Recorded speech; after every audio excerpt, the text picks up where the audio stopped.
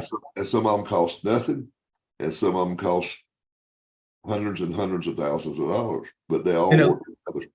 That's right. It literally can be sometimes, depending on your market and your circumstances and your competition, it can be some experimenting and some trial and error with things to see what the right formula is. The key is to be intentional about it and to have a plan and a strategy, and not, like you said earlier, just throw spaghetti at the wall, you know? Yeah. Yeah. And know it. And it's gotten much, much harder to track now. If you're a bigger firm and you're doing TV, radio, billboards, pay-per-click, LSA ads, SEO, whatever, it's hard to, I think, as far as attribution, as far as knowing, you can't say that just because they called a tracking number off of your website that came from the website. They might have seen you on a billboard, then saw your TV commercial, heard you on the radio, and then went and looked you up, or maybe they was just looking. And like you said about the branding, you're out there branding yourself, and that subconsciously they recognize your name, your brand, because you've got the same fonts, the same name, same colors, and it triggers something in your subconscious. And you probably know more about that than I do, but. Well, no, I mean, all that stuff matters. And that's the thing, is people don't realize if you don't get all that right, you're going to hurt your chances of success. Right. Yeah. And the way we look at it is we stop calling it attribution, because attribution is pretty much impossible to do at a high rate. Yeah. So we call it contribution, and we still track everything through intake on where cases are coming from, and we track digitally. But then we sort of look at it and we say, okay, we put this much more money into billboards over the past 60 days. Did the tide rise? Are we getting more cases? And so that's what you start to see is, instead of trying to measure each individual channel, it's more like, is the tide rising when we do this or do that? Did it not rise at all? Are we getting diminishing returns on our spend over here? And you just keep adjusting and keep adjusting. It's never set permanently at all, because things change, the market changes, competition decides they're going to do the same thing, whatever it might be. But yeah, you're right. I mean, it goes back to the whole, what I think has struck me the most about making this into a business is that it's the aligned relationship between digital and traditional, as well as all those other things you just mentioned, the brand colors, the memorability of your ads. All those things still make so much of a difference, and people get hung up sometimes too much on the digital, which really is only going to capture the existing demand in the market. To build a brand, oddly enough, is the way you lower your cost per acquisition, because then you start getting cases without people ever going to Google, right? They already know who you are. They already know who you are. They already have brand loyalty. And so people don't understand that really is the key. And it's still the same as it was 20 years ago in terms of those core marketing basics, like everything worked together, the same colors, the same fonts, the same message, the message resonates, etc. Yeah. And I don't know if you see this, but I see it a lot. Lawyers they look at the front end, what I'm talking about. They're trying to get people that don't know them or get people for the first time. And I used to really put not half my budget, but a significant 10-20% of my budget was put on trying to get past clients to refer me people. Absolutely. You know what I'm saying? Because that's money well spent. Those cases tend to be better cases, just to be honest. They're better cases. They cost you less to acquire them. Yeah. But I think a lot of lawyers just forget about that. They just think people are they think all they got to do is say, hey, send me some cases, and that they're going to remember them, and they don't. I mean, I don't know. I mean, that's why I like newsletters and email blast and just keeping it top of mind awareness, birthday cards, holiday cards. Absolutely. And to make sure that their experience when they came through the law firm was a positive one. Right. And they were treated well. And so that's marketing. Marketing is really everything where somebody touches a client or any outside part of the world. That's marketing. It's who answers the phone. It's who who takes the message. It's all of that stuff. And so we really try to follow from the beginning of the customer journey, including acquiring the people, getting them into the firm, what that's like for them all the way through the process, and then to send them out of the firm as little marketers, right? Many Little trumpeters, little marketers, because that's the ground game, right? The advertising is the air game. That's the ground game. And if you have both of them going, that's when you're going to start seeing more volume in cases, and you'll outrun your cost to acquire a client. Yeah. I mean, I wrote a book, I guess it's been 6-7 years ago now. It's like Under Promise Over Deliver. And one thing I was stressing, well, I set it up like this. I said, there's before representation, there's during representation, and there's after representation. That's right. Okay. And all of this, you should be marketing. And just like you said, the client experience, top of mind awareness, trying to push systems that get referrals. And then you got your advertising up front. But marketing, I always like to look at marketing like a bicycle wheel. It's the whole wheel. But all these little things like digital and this and that, they're the spokes. They're the gears. Yeah. Yeah, you know what I'm saying? So marketing's your overall plan. Like my big deal was client service. I never said that our law firm I never shouted we'd get you the most money, or that, I just said, that we always put you first. That was my tagline, always putting you first. I think they got it now, always put you first, or whatever. Yeah. But our deal was client service. We had a client service manual. We had a client service test you had to take before you actually were able to work with us. Yeah, that's smart. We had all these rules. Like we had one deal, you had to, when you're talking to a client, you had to talk to them like, put grandma at the end of the sentence. If you wouldn't talk to your grandma like that, don't talk to our clients like that. That's smart. So we got the whole mindset that, so when they walked out of there, and it was funny because what we did, we surveyed or interviewed 100 of our past clients that had been referred as cases. And we tried to figure out what made them refer cases to us. And the overall overriding thing wasn't that we got them a bunch of money. It was that they said, were nice. You always we felt like it wasn't about you and the money. It was always about whatever we needed. You always put us first. And that's how I come up with it. I let them come up with it. Yeah, that's smart. So, it worked good. It's a longer play, but my gosh, and but this reason a lot of lawyers don't do it, Keith, is because they don't have nobody to help them implement it. And that's where somebody like you could come in, and set up a whole system for this. And I think what you're doing is a good thing because there's a need out there for it.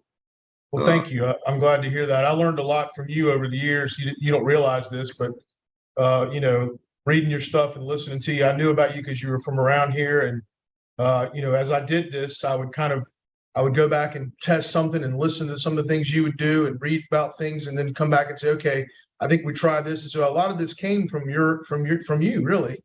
And I admire you, and I've learned so much. But I wanted to make this thing affordable for people. And so that's the fractional side of it, and to come in and help them. A lot of times they just need knowledge and a little bit of guidance, and then a plan to implement. And that's really what we're all about, is helping them develop that implementation plan. Because I think they come to events like PILMMA and they get so much great information and they're excited. They think they can come home and build a great law firm, and then they get right back to working in their business and not on it. And so I really try to sit with them to help work on their business and develop an affordable plan that'll allow them to implement the marketing they need to grow the firm. And so that's really the basis of what I do. And somebody's got to hold everybody accountable. And to be honest with you, when you're a lawyer and you don't have time. You just don't. Yeah, one of my clients calls me his marketing personal trainer.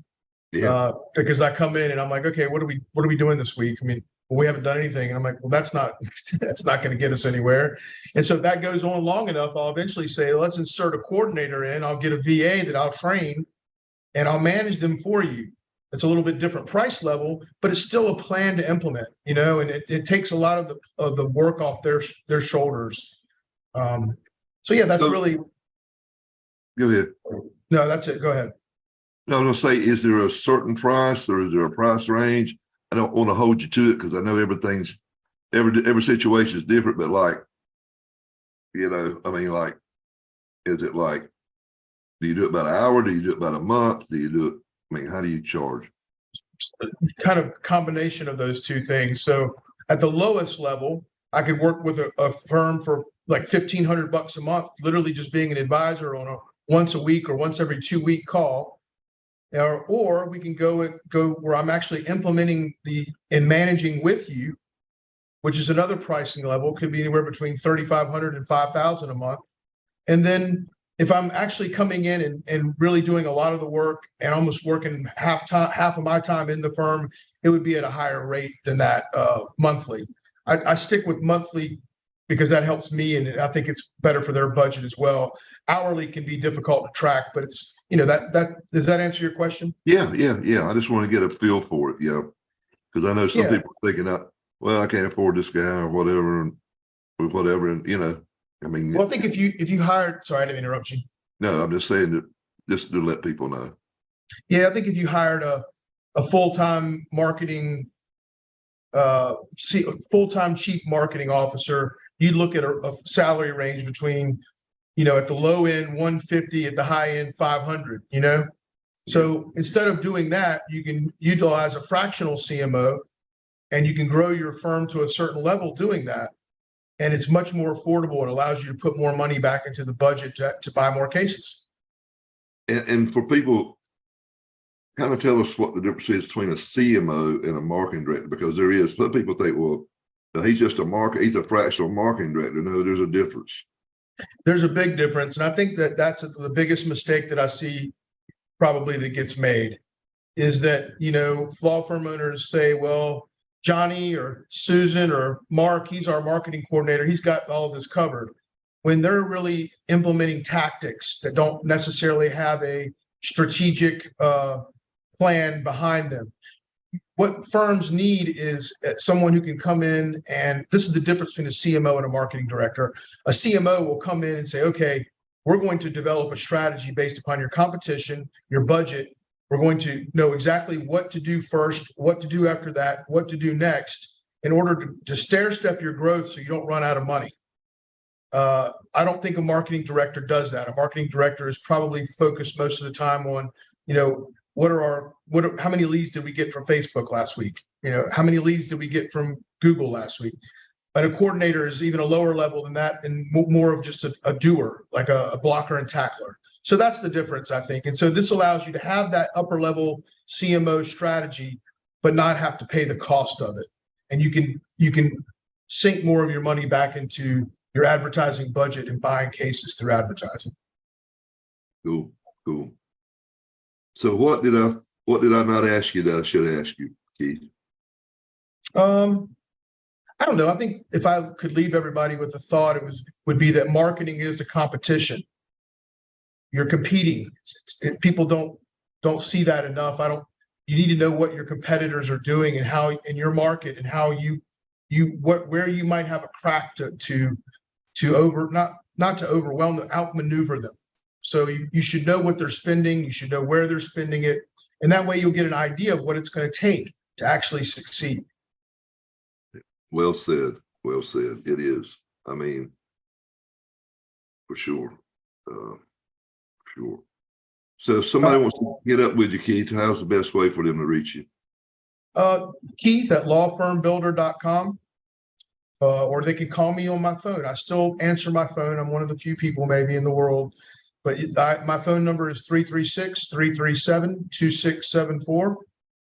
Again, 336-337-2674, or Keith at LawFirmBuilder.com, or they can visit LawFirmBuilder.com. We're adding more and more to that site as we speak. I'm going to start adding my podcast. I hope you'll be on mine as well. And I appreciate your time today, man. It's been always enlightening and nice to talk to you. Well, no, this is good. This is a good service. Appreciate you coming on board and offering this, because there's a lot of lawyers that need it, just to be honest with you. And I just don't have time to do it. I just don't, No, I get it. I understand. And I may end up at your event there in Charlotte too. So the AI event, always been very interested in AI. So I'm thinking of attending that if I can. Yeah, that's August 10th and 11th. Yeah, that's the big deal. I think we actually had a meeting on it yesterday.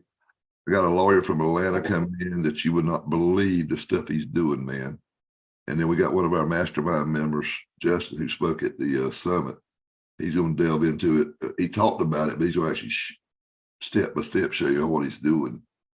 And it's crazy, this stuff you can do with this. And listen, it's in its infancy. It's in its infancy. It's going to change everything. It's going to change marketing. I think it's going to give an opportunity for smaller firms to produce a hell of a lot more content and videos a lot cheaper and a lot faster. I know it's exciting where it is right now. I'm pretty, I've been following it for quite a while, and while it's scary, it's also exciting. It's going to be interesting. It's going to be the most transformative thing that's probably ever happened in our lifetimes. Really, it's going to be a game changer. We just got to make sure we can regulate it to an extent that it doesn't, get out of control. I agree. It's scary as hell. It is. It is. The more I get into it, the more I get scared of it. But you've got to embrace it because it's not going away. I can tell you that. Oh no, it's got too much potential. Yeah. And I think the infancy of it's going to be the fun part, because that's where it's really going to be. The people that adapt to it the fastest are going to be the ones that succeed. So it's going to take some trial and error, but I wouldn't put it off. That's why I want to come. That's why I'm looking forward to coming to your event. That's like, I reckon this, to line this, when the internet first came out and people started doing websites, and, most of the lawyers just, that's not going to last. They stayed away from it. And what I saw was these young lawyers, they embraced it. They got it. And I had this one member out of St. Louis, man.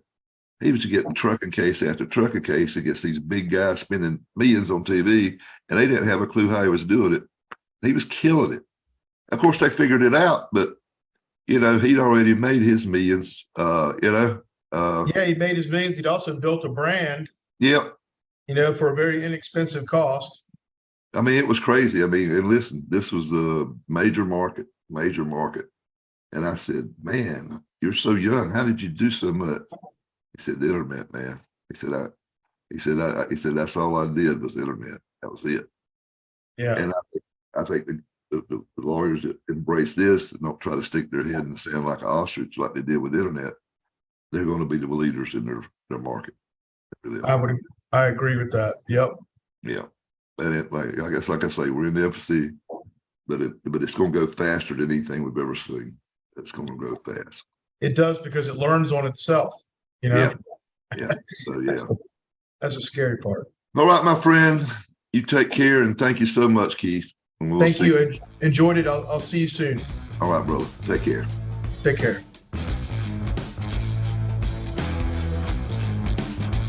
You have been listening to the Grow Your Law Firm podcast, the podcast that leads lawyers to more growth, profit, and freedom. Go to growyourlawfirm.com to find more ways to market and manage your law firm. Please leave us a rating and review wherever you listen to your podcasts.